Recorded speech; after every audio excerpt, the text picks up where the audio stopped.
अहिल्यानगरात खरेदी खतावर छेडछाड प्रकरण उघड. कागदपत्रे चोरीचा आरोप, पोलीस अधीक्षकांकडे तक्रार दाखल. अहिल्यानगर शहरात खरेदी खतामध्ये कथित छेडछाड आणि महत्त्वाची कागदपत्रे चोरी प्रकरणामुळे मोठी खळबळ उडाली आहे. सातभाई मळा दिल्ली गेट परिसरातील रहिवासी संतोष विठ्ठल बत्तीन आणि त्यांच्या पत्नी शीतल बत्तीन यांनी थेट पोलीस अधीक्षकांकडे तक्रार दाखल केली आहे.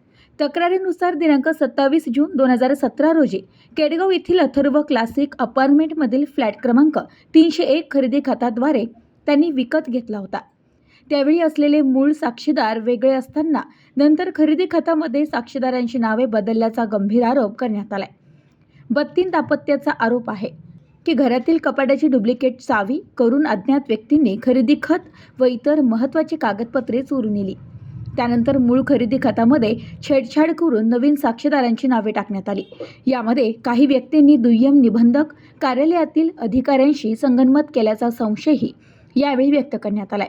विशेष म्हणजे लग्न समारंभाच्या गडबडीत ही छेडछाड झाल्याचे अर्जदारांचे म्हणणे आहे.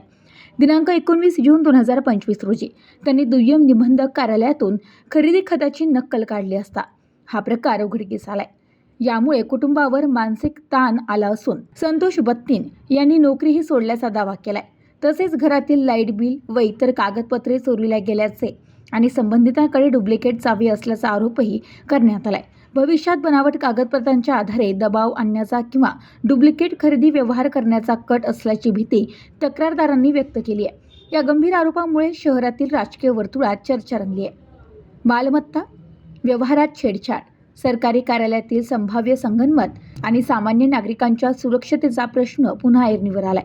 दरम्यान पोलीस प्रशासनाने या प्रकरणाची दखल घेत तपास सुरू करण्याचे संकेत दिले असून दोषींवर कठोर कारवाईची मागणी नागरिकांमधून होत आहे.